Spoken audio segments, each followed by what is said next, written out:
do you think that this is going to be so my point is, do you think that DJs are going to be booked now based on the amount of streams they have when they do lives, or do you think that we're going to still maintain this usual good old ways of doing bookings and therefore good old politics of doing bookings? Give us your insights on that, according to you, your impressions.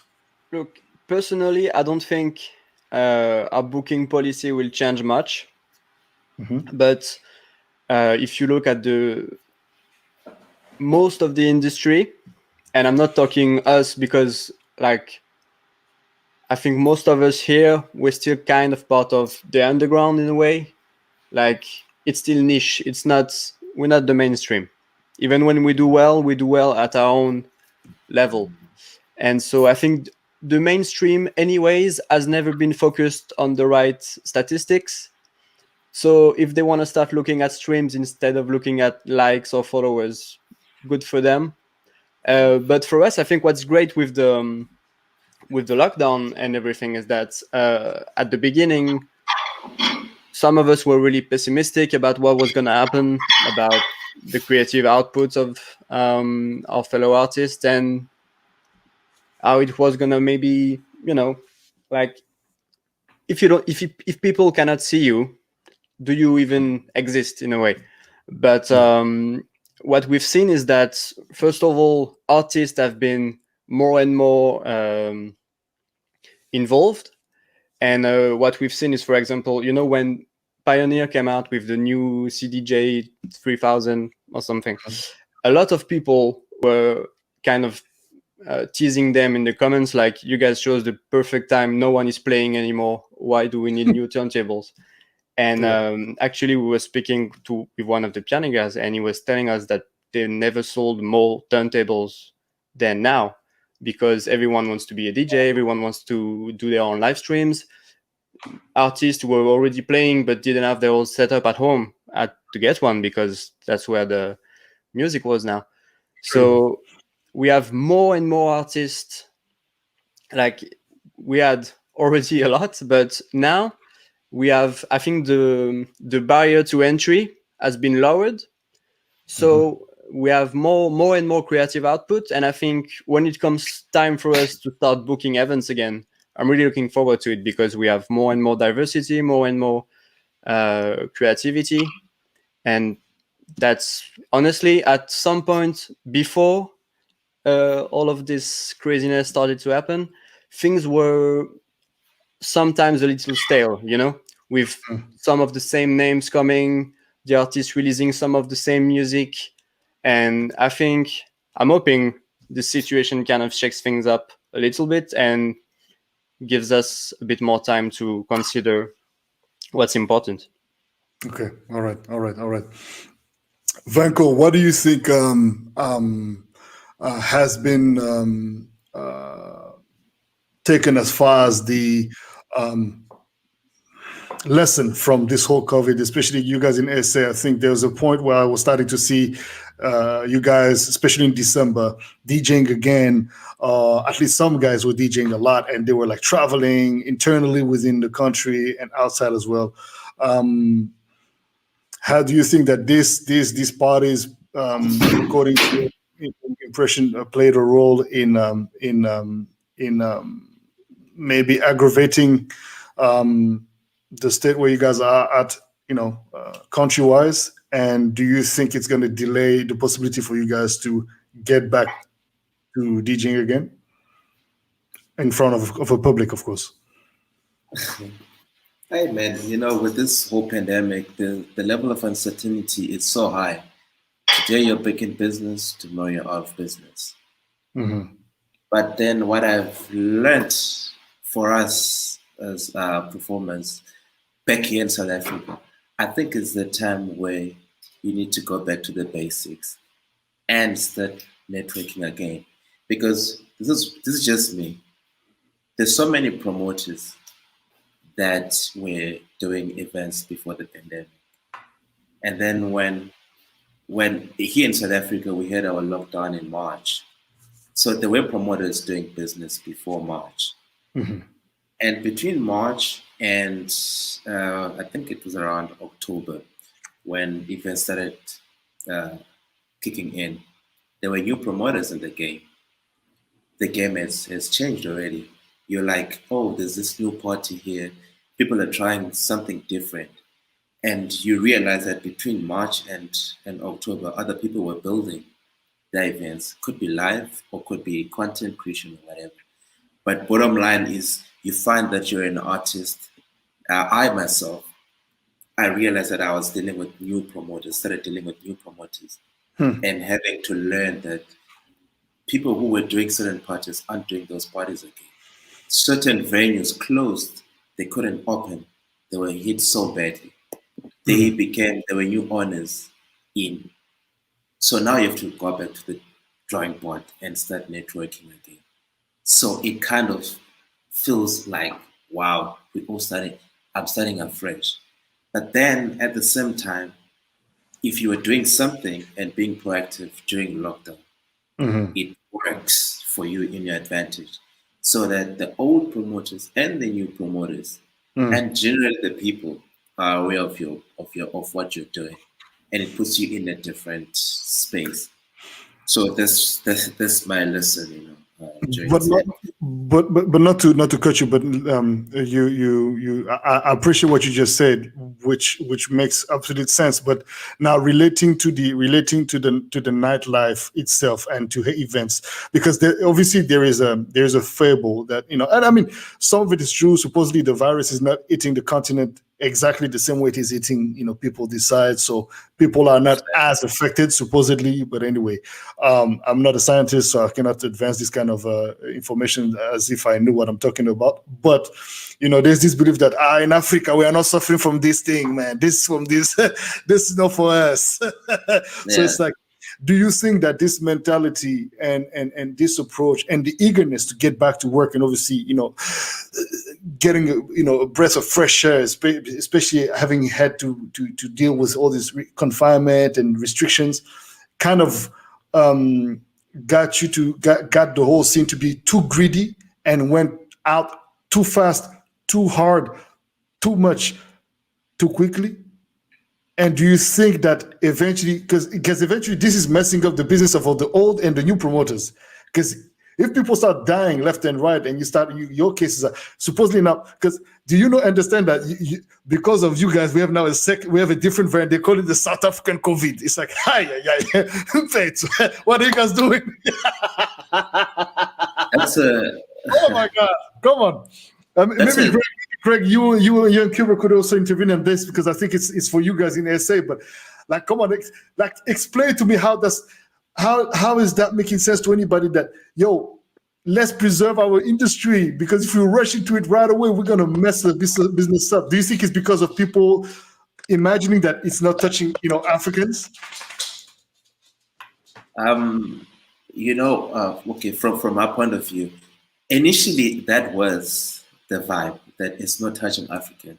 Funny enough, like I stand to be corrected. When the lockdown restrictions were eased off, it was so packed at events, and one would ask one simple question like, where are people getting the money?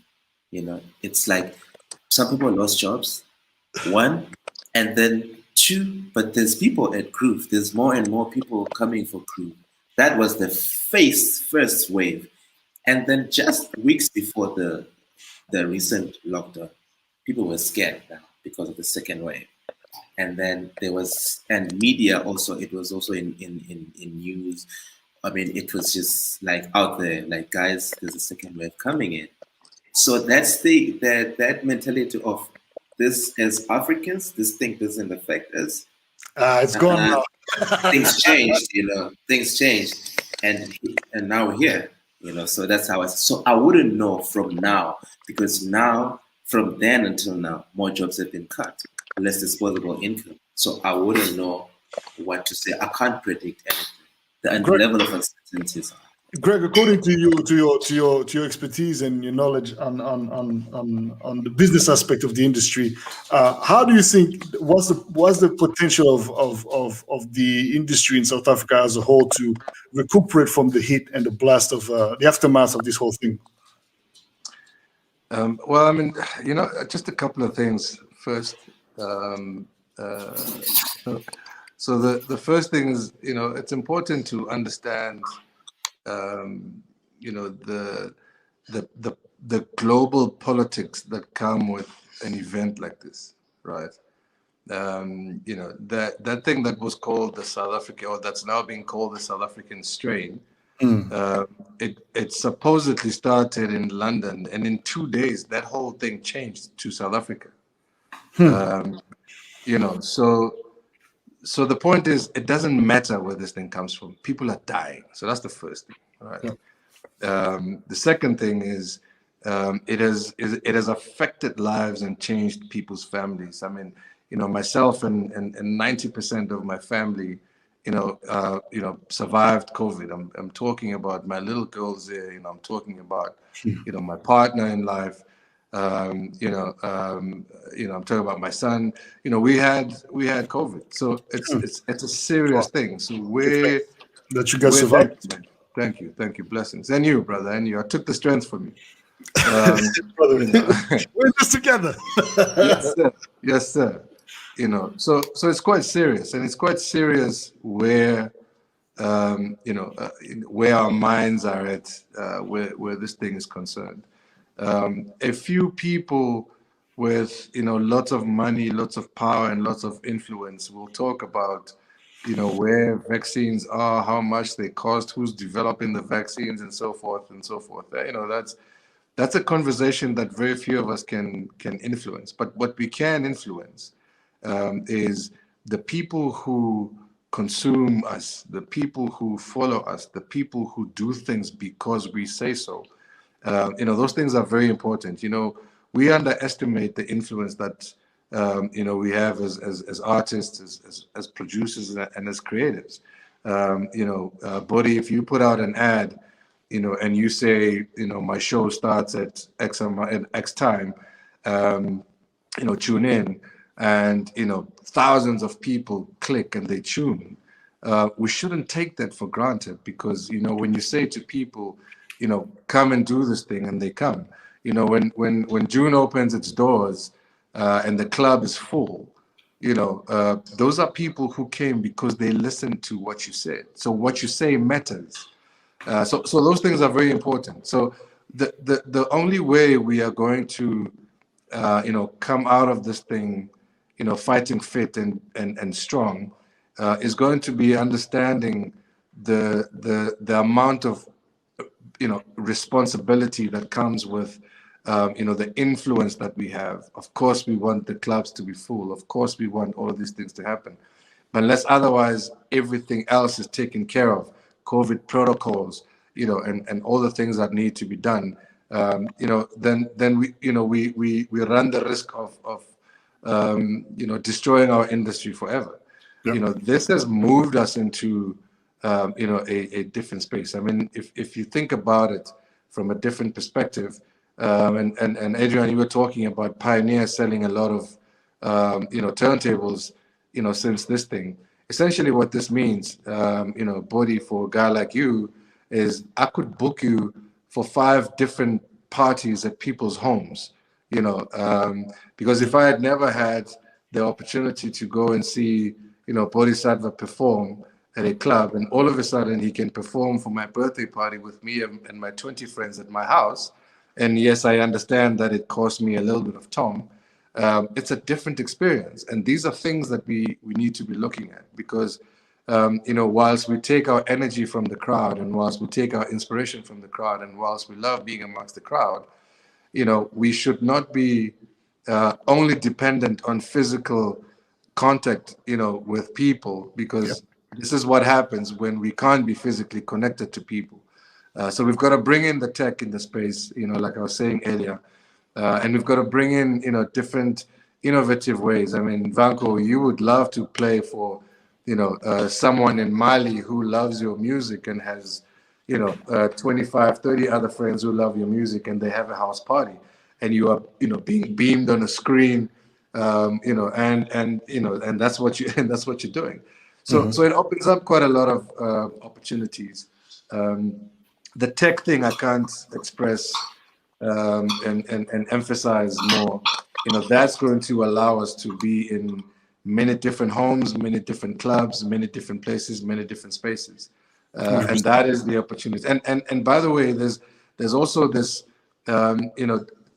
it kind of created an equalizer. It democratized things a little bit because, like my friends, in DJU, Oskido, Fresh, DJ Christos and Vinny Da Vinci, 20 years ago, we had this conversation. And I said to them, every poster has your name on it. And that's great. But, that means that, what happens in 5 years when mixing is something that everybody does, which is how we actually started the music conference, was to say, the more you elevate, more people in the game, the more you get elevated yourself. So these guys are still here. They're still relevant. They're still doing amazing things. And yet every street in South Africa has 2, 3, 4, 5 DJs. So what does that mean? That means that, there's opportunities for 3, 4, 5 guys, that were available exclusively only to 5 people before. So it's really thinking differently about these things. And I think we can come out really strong, but bring the corporates in that thinking and play with the AI and understand how they are looking at AI and how we can use AI for our advantage. 100%. 100%. Anyone want to jump on what Greg just said before I ask my next question? I guess Greg just shut. You broke it down nicely. Drop the mic. I'm out. Now, there's something that you said that it's important for us to talk about, because I hear, and Adrien and I, we had this conversation a number of times as far as representation. So there's a lot of talks about women saying that they're feeling like there's not enough representation, and I would agree to a certain extent that there's indeed not enough representation of women in the industry, definitely. That there is indeed a problematic when it comes to giving opportunities, being more favored towards men instead of women when it comes to bookings. And I want to know, as far as like where we at now, in retrospect of everything that we've gone through. And this question is actually for all of you, gentlemen. But I would say, Adrien, first, if you can respond to me on that, is where do you see the implementations of change as far as getting more representations, getting more women behind the decks, and getting maybe the brand of June and all its festival, its streams of brands to sort of like help bring that force, as in, and what I'm by woman, I mean, woman, LGBT and all that. And because obviously LGBT is implied because the nightlife is very much connected to it, but there's still a lot of, exclusion going on. So yeah, what is your take on that? Because that's a very hype conversation. It's a very needed conversation, but, I just wanted to touch on that a little bit because, I think it's important to have everyone's point of view on it. Yeah, I agree. And I was telling you, we have more and more artists, and that comes in like every segment of the population. Like at some point, I remember I've been booking events at June.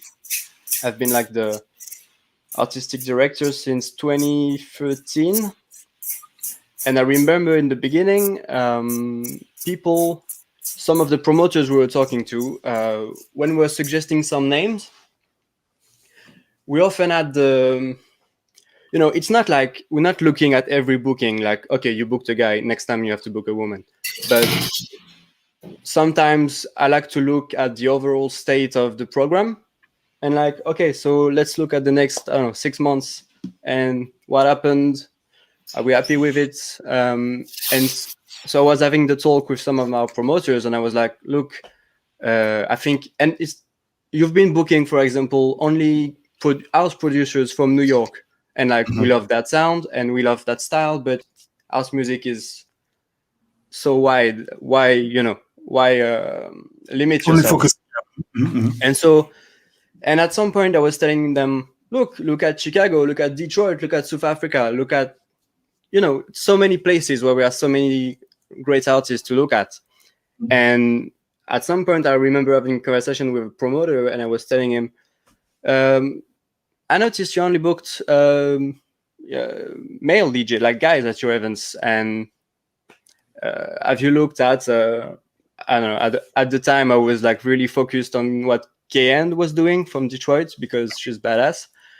And I was asking him, like, look, you booked Delano Smith, you booked Terence Parker, why not KN? She's playing the same type of music. She's amazing. What do you think? And I remember he was like, I don't know. I don't think it's going to have the same pull. And I was telling him, well, what about, I mean, I disagree because we packed the place with KN multiple times, but I was telling him, like, what other, and he was, basically, long story short, he was telling me, I don't think there are a lot of women playing the music we want. And first of all, I think that was based in 2013, 2014. I think that was based, first of all, on a lack of representation, because that's, and I don't think it's ever been that there's not enough women DJs, is that they haven't been showcased in the same way some other artists have. So if you don't bother to look for them, you can feel like, there's not any women DJs. And if that might have been an excuse in 2013, in 2021, the next guy who gives me this excuse, honestly, I'm going to laugh in his face, because in France, we have an amazing number of artists and new artists getting into it like never before. And in the last 2 or 3 years, we've seen some really cool new names show up, and really, there's no excuse to have the same lineup of white guys in black t-shirts that most festivals usually have in 2021. So yeah, I'm looking forward to see the lineups people are gonna come up with, because there's really plenty to choose from. All right, good. Evil the Meat, Saint Evil. Tell us a little bit. So, what's that conversation like in Kenya, for example? Do we see the resurgence of? I mean, do we see a lot more female DJs, or tell us a little bit about that? Well, in Kenya, first of all, the house music scene is still embryonic. It's still growing. Hasn't reached the level where South Africa has, as well as Europe, but we're getting there. And for me, these are some of the issues I was actually thinking about, and that's why I decided to also, actually this year is when I decided to enter into promotion. I started a company called Captica, where I decided I'll be now doing events. Other than just being a producer and a record label owner. And one of the things I noticed is that there's a lot of untapped talent, especially female talent, because I think women are more emotive than we are as men. They're more emotionally in tune, I could say. Others could argue, I don't know about that. But for me, I've been trying to create platforms for them as well. And I, as a producer, and I've been trying to help also people who are much closer to me. Like most of the vocalists that I work with who are female, I usually tend to encourage them to have their own studio setup at home. That way, they can be able to understand the tech, and that way they can be able to start even producing. You know what I mean? Because it may be a bit tough at times, but that is what I try to do from my end. The little that I can, I believe it can go a long way. And even with the events, actually, I should be doing an all-female lineup come March, and the thing is yes, there has been there has been some sidelining, as Adrien is saying. You know what I mean? So for me, I've been with the influence and the little that I can do. That is what I've been trying to do. Whenever I meet a female artist, whenever I meet a female DJ, I encourage them, try and get as much tech, try and understand the equipment, and do it. You know what I mean? Because people want to hear you. People want to hear you too. You know what I mean?